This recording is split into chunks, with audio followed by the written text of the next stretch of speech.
Hey guys, welcome to another game here on War3TV. You're going to be watching the second game between Thu, the Chinese human player, and WFZ, the Chinese undead player, for iFeng Cup number 13 in the quarterfinals. So let's go ahead and jump into the game. And we actually have, on Echo Isles, WFZ going his standard undead, and Thu going human. The purple human here is Thu. If you watched the first game of this series, you would have saw that Thu actually went orc on Secret Valley. Thu known for going off racing, and orc is very strong on Secret Valley with the fountains. But this game, we do have him in purple going human. WFZ sticking with his undead. If you aren't aware of who WFZ is possibly the best undead player right now, since Ted isn't playing. Lucifer being the other player that's on his level, but with the recent play that WFZ's been showing, he is one of, if not the best undead player in the scene right now. So if you want to watch future games of top undead players, keep an eye out for WFZ. He's been around the scene for a long time, but it's really been in the last couple of months that he's really started to show how good he is. So not too much going on right now. Standard builds for both players. Thu looks like he's going to be going which hero? He's going Archmage, and we have an undead going Death Knight first. It looks like he's going for a late Fiend build. Last game we saw him do early Fiends with a late hero, but typically against human, the undead player will go early altar so that he can get his Death Knight out and try to do some harassing to stop the early creeping of the human player. Because if you aren't really familiar with undead versus human, the human typically fast expands versus undead, especially Thu. It's really hard to go one base versus one base against undead, and mass human towers are really good against undead. So we will probably see that coming out of Thu, and this early Death Knight from WFZ is going to be really good at harassing this creeping of the human player and trying to stop this early expansion. So that's most likely what we're going to be looking out for here. The Archmage is out. It looks like Thu is going to creep this early green camp here. Sometimes we see the human players going straight for the mercenary, but it looks like just two militia will be creeping up this small green here for Thu, and WFZ kind of sitting around with his Death Knight here. It looks like he's waiting for more skeletons. So yeah, he does kill two critters, and he pulls out 4 skeletons, and he's actually going to run down here to the merchant. So this is a little atypical here of the undead player. You don't usually see the undead player creeping in the beginning, so this is something that I haven't seen too often. He's actually using his acolyte as well. So he has 4 skeletons, and his Death Knight, he's just creeping away right here in the beginning instead of directly harassing. So a little different play here from WFZ, but at the same time, Thu is already going to expand. Sometimes we see the human players, like I said, creeping up the mercenary camp and then creeping their natural expansion, and it delays their expansion a little bit because they go for a quick level 2 on the Archmage and then expand. But it looks like Thu has went ahead and already started expanding since he didn't see the Death Knight harassing. So even though WFZ did get a fast level 2, the expansion is already going up. A nice creep still there from the Death Knight, and I don't know if he has scouted it yet to see that Thu has already started putting up his expansion. So it might not have been the best idea for WFZ to go ahead and creep that camp that early. We'll find out, but he does have level 2, so he's got a little more speed on his Death Knight. Doesn't have to worry too much about his Death Knight getting hurt near the game. He can just run away, and he has an item that will allow him to heal up and get some mana. But he does now see that Thu has already got this expansion going up, so this is, in my opinion, better for the human player. He's able to get this expansion up with a tower with very little harassment from the undead player. The undead hasn't been able to kill any peasants yet, which he probably would have done if he would have caught the human player creeping as early as he was. It looks like the first peasant might go down. Yeah, there's a coil, so one peasant does go down. A fiend has been brought in for WFZ, but his expansion is going to go up with very little harassment. So Thu looking in a nice position in the fact that he got his expansion up really early, which is going to allow him to tech fairly early too, because he already has a tower up. And that is one thing that Thu does differently than some human players. As you will see in his base right now, there is no lumber mill. Thu has been doing this lately against Undead. He's been not getting a lumber mill and massing towers before he techs. Most human players, you will see against Undead, that they put up their expansion and then they mass a whole bunch of towers before they do anything. Thu, on the other hand, likes to put up his expansion, and because his micro is so good, I guess, and he's so comfortable in his ability to play against his early Undead harassment, he actually techs fairly quickly. As you can see, he's already teching to tier 2 before a lumber mill. So he's going to have no, well, very few towers in the early game to go up against WFZ here.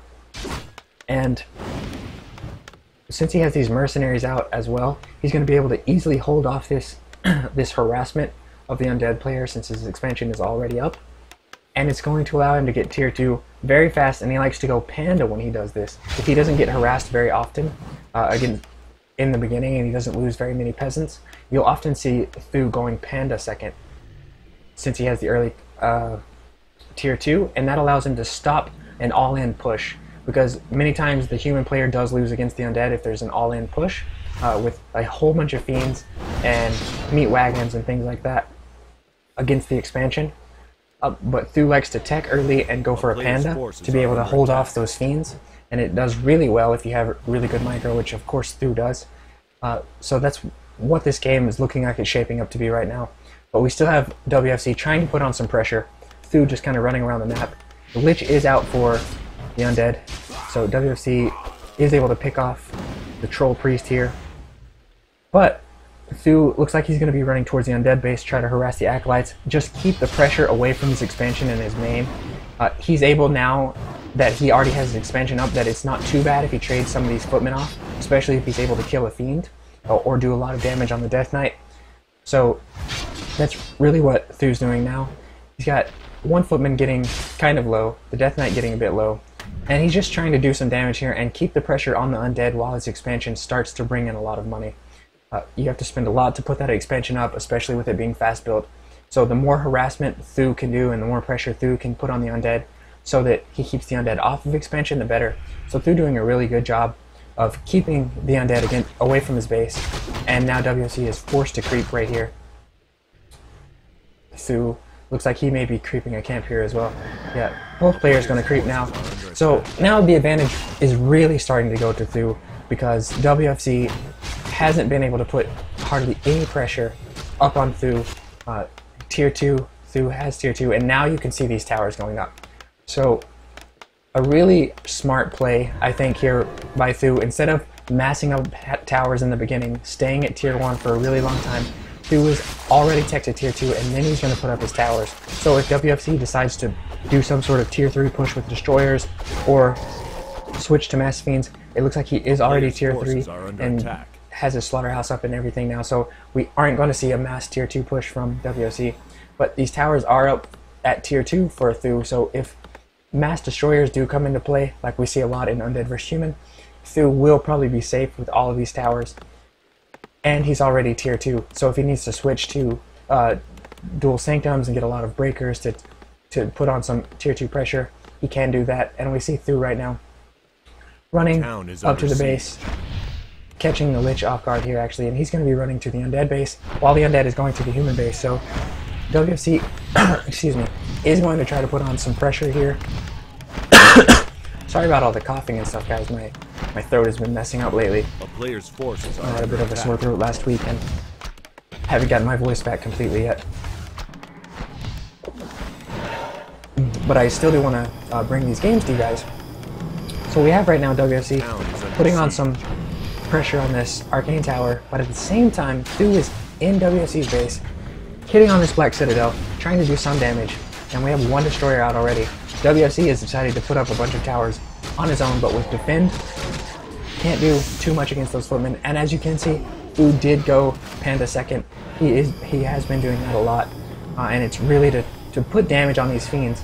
Because another thing that Thu likes to do is go to tier 3. As you can see, he just started his tier 3 and mass air.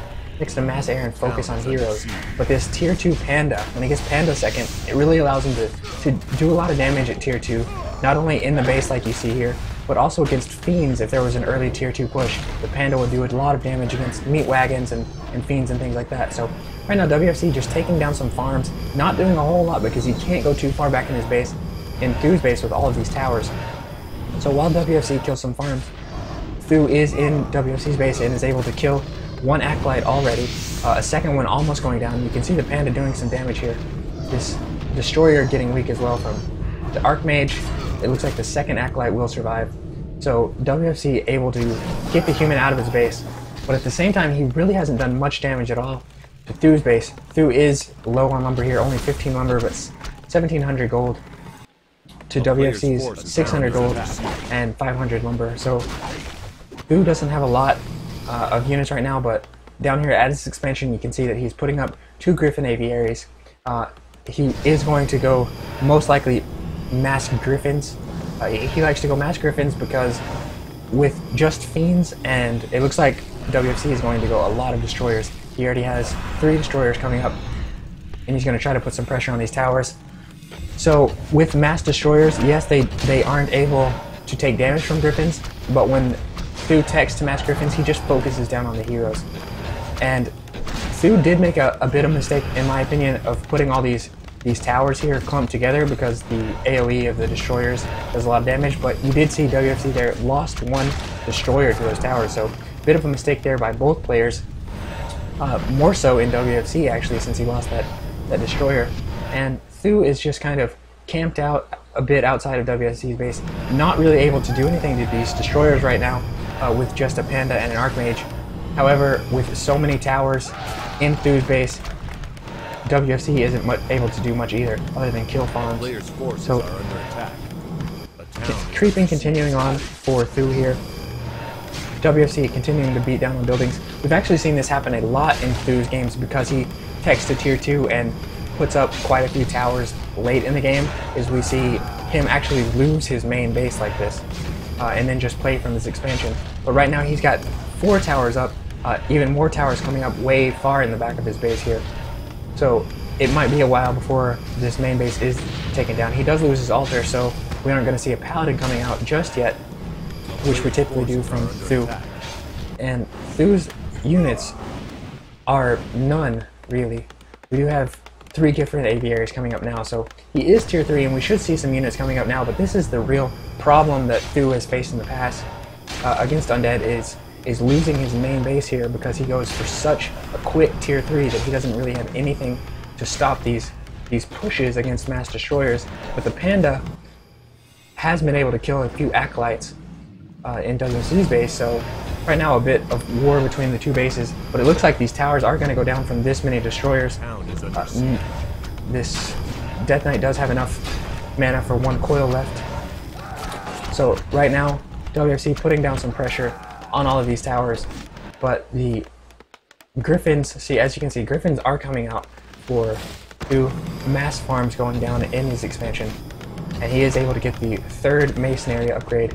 So these towers are going to get some more armor in just a few seconds, and there you go, 8 armor instead of 7 now. A player's forces are under attack. Unfortunately, WFZ has lost some Destroyers to the towers here, so it looks like Thu back in WFZ's base, as you can see, he is taking down these Ziggurats, and the Panda has been able to do a lot of damage to these Acolytes. So both players trading bases, but Thu has an expansion, and so this isn't a really smart trade in my opinion from WFZ, and now we do see WFZ is going to TP in here and try to stop this harassment on his base. He seemed to be a little late there in my opinion. He really wanted to do a lot of damage to Thu's main, but he is unable to take the castle down since there are more towers going up. So WFZ does lose a lot of Acolytes. He lost 3 Acolytes.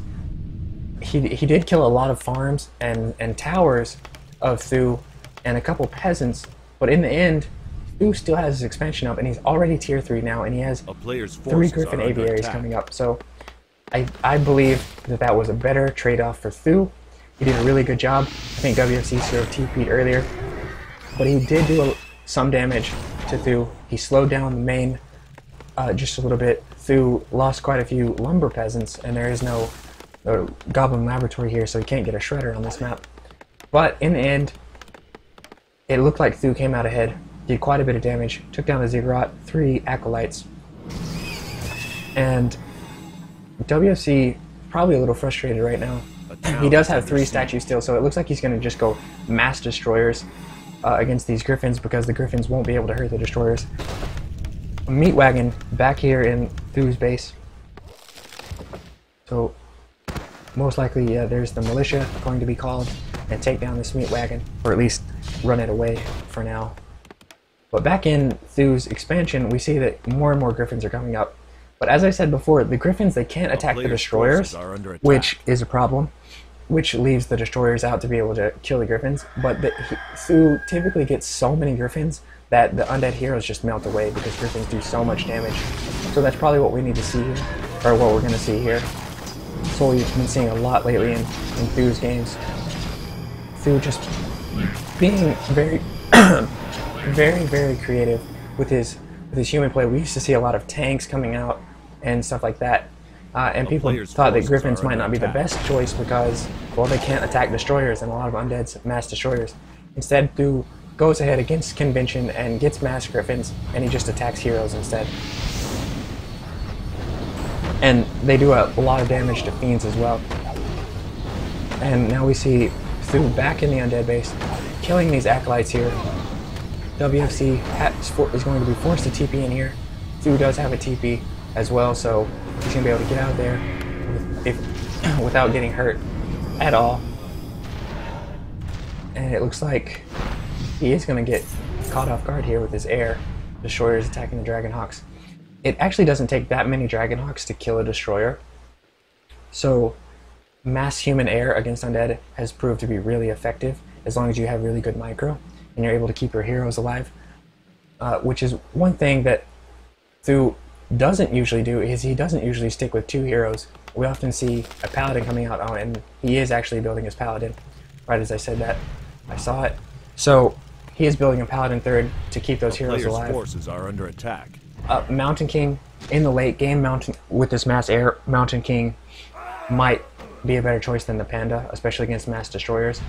But the Panda's choice was usually to go against an all-in tier 2 push with massive amount of fiends that you see sometimes, especially Lucifer type play. Lucifer likes to do a massive tier 2 push with a whole bunch of fiends and meat wagons and things like that, and just go for the main or go for the expansion and kill one of the human bases. So Panda's able to stop that really. Are under attack. But since WFC went straight into the tier 3 and mass destroyers, the Panda's not going to be that effective. We have Thu creeping up his paladin though. He's level 2 on the paladin. So the paladin is going to be able to keep the archmage alive, keep himself alive, and it looks like WFC is getting ready for a big push here. He does have all of his destroyers morphed now, so he's going to go straight for the expansion here and take down these towers. Thu is right outside of his base though, so we now have this first fight. Both Dragonhawks getting webbed there. But look how fast those fiends go down against Griffins and Breath of Fire. Both Dragonhawks down now. A heal scroll going off, but look at the Death Knight. The Death Knight is almost already dead, and a Holy Light kills off the Death Knight. The Death Knight is dead. The Lich about to die as well. So, as you can see, even though the Griffins can't do any damage to these destroyers, all of the undead heroes are gone. They just melt away. So this is the strategy that Thu's been using lately, and it's proved to be extremely effective. And now, since the undead isn't able to heal these destroyers, and the paladin is able to heal these Dragonhawks, it doesn't take many Dragonhawks to be able to take on these destroyers with the human heroes left.